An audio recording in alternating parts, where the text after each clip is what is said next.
Hello, I'm Michael Hayman and this is the Frontline, brought to you by Elite and powered by Seven Hills. We're here at the studios of the London Stock Exchange Group with the show that shares inspiring stories of growth from founders, funders and the leaders of fast growth firms. And my guest today knows a thing or two about growth because she's Irene Graham and she's the Chief Executive of the ScaleUp Institute, the initiative that aims to help make the UK the best place in the world to scale a business. Irene, welcome to the show. Hello, good to see you, Michael. Tell us more about that mission. So the mission is that we are currently third in the world at starting a business, which is great, and we must maintain that position and grow that. But we are 13th in the world in growing and scaling a business. So we believe, and we were set up as the Institute as a private sector, we believe that's such an important mission for the UK to address, that we have to work together to address it. And so we're working across the ecosystem. So why are we so good at starting things but not scaling them? Well, I think what's been really interesting is that following the financial services crisis, a lot of energy was put into entrepreneurship policy. I mean, you were a part of that, Michael, as were others, and myself in the banking industry. Startup Britain, all those things. A lot of the different things we did with the government on setting up various initiatives like startup loans as well. And I think, we've done so well as a result of really re-energizing that entrepreneurship landscape and that startup landscape, which is brilliant. But we now really need to convert that into growth and scaling. And for those businesses that are 20 years old who are growing fast, make sure we're addressing their needs as well. So there's a lot of energy in the scene, but actually I suppose the skill to take it to that next level is the big thing. Do you get a sense that some of this is a timing issue, that you put so many startups into the pipeline that actually a great many more of them are going to start to scale? Or is there something which is a bit more systemic, a bit more sort of, I guess, structural to look at? There's really systemic and structural issues. Whether you look back at 1998 to 2008, there were 200,000 startups emerging and only 1% of those ever even survive and grow. So we really have some systemic issues, and those systemic issues, when you talk to the scale-up leaders, really look at talent, building leadership capacity, access to markets, finance and infrastructure. We've got some gaps in those areas to address. And when obviously your mission statement, making it the best place in the world to grow a scale-up. I mean, that position of 13th, when you look at the UK as the 5th or 6th or 7th, the largest economy in the world, depending on who you listen to. I mean, how far up that sort of global listings do you think a country like this really has the potential We need to be in the top 3. There is no reason not to be. We need to be. We've got a range of the ingredients that, if aligned effectively, can make us in that top 3 and overtaking others that we've overtaken in the startup space. A lot of people that sort of, complain about the UK kind of growth scene will say, well, we've never produced a Facebook or a Google. Is that what good really looks like, a kind of mega business here in the UK? I don't think it needs to be the unicorn aspect. This is about really sustainable growth. We've got some brilliant businesses like Skyscanner and others that have achieved really global scale, but we need to take others through that journey. And that's really about getting the alignment on talent and skills and leadership and market access. Now you have a formal recognition of what a scale-up is. Share that with us. So it's the OECD definition that allows us therefore to compare internationally about how we are doing here in the UK versus elsewhere. And that simply says it's a business that's growing at 20% year on year, either in turnover or employees, and has more than 10 employees at the start of that growth journey. And do they have to do that for a specific period of time? Around 3 years. So 3 years, yes, 3 years of growth at that level. And many of them are growing much more than that. They're at 30, 50, 60%. Now you publish a scale-up review every year, and you look at what's hot, what's not.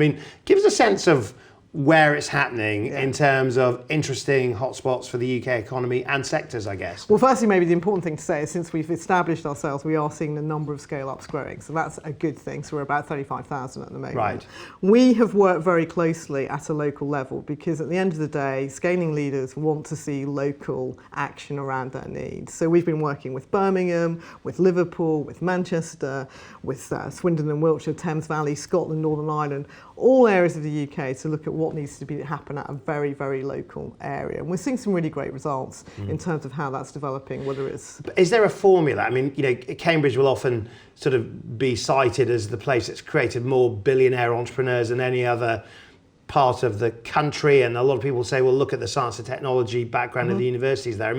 Do you have to have certain pieces of big kit in place to grow very successful scale-ups? I'm not sure about its big kit. It is alignment of resourcing, whether it's the universities, the corporate base, whether it's the financiers and including the angel financiers. It's how you align that to very specific the growth challenges of the local area. So we're even seeing last year Cornwall and Scilly Isles doing some really phenomenal growth in their scale-up journey. Obviously from a smaller base, but it is how you align the resourcing, whether it's local government, whether it's the business schools, whether it's the corporate, whether it's the financiers, really working together with the businesses. I mean, you look at other European countries, like France is a good example of where that alignment means actually we're going to put aerospace and all of our resources into certain parts of the country, that you create geographical centres of excellence. I mean, is that a kind of clue for us, or is this more let 10,000 flowers bloom and the scale-ups will come where they'll come?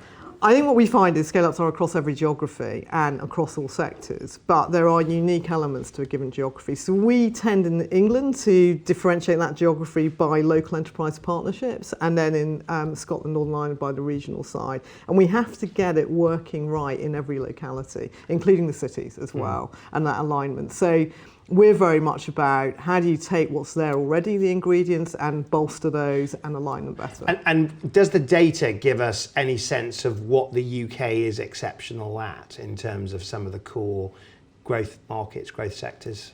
Well, we're seeing really strong growth in the professional services, across the retail side as well. Also in manufacturing, we've got some really terrific scale-ups in the manufacturing arena as well, and the creative industries. So the more we can align into that and across the tech aspect as well, the better. But this is not just about tech. That's one of the things we're quite strong about, saying it really is all sectors like manufacturing, oil and gas, depending on the area. Does policy come into this? I mean, does government have a role to play in terms of how it creates the circumstances for those companies to flourish? Definitely. I think a national government policy absolutely has to have a lens towards our scaling businesses.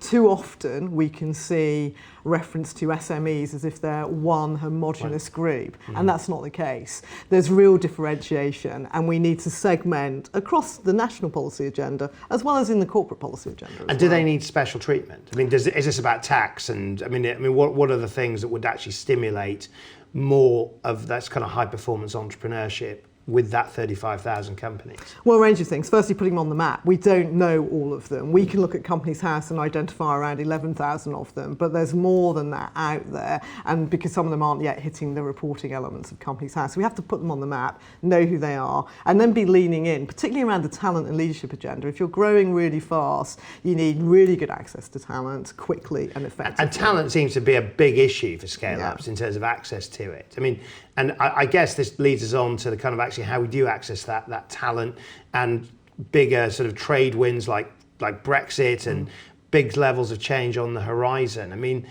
help or hindrance to actually addressing some of those mission critical items like talent, Brexit?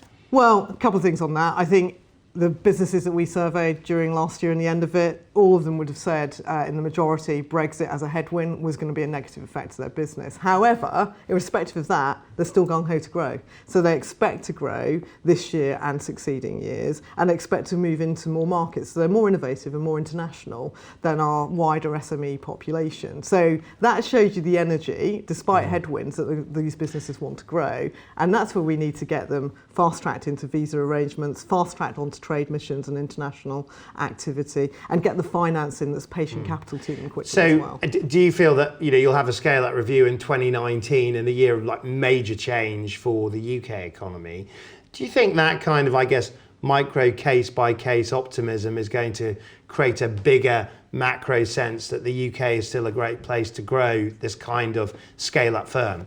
Well, I'm an optimist, and I want to see that, yes. What we'll be looking really closely at, given the referendum happened in 2016, is what's happening in 2017-18 for our scale-up leaders and the numbers and the growth strategy.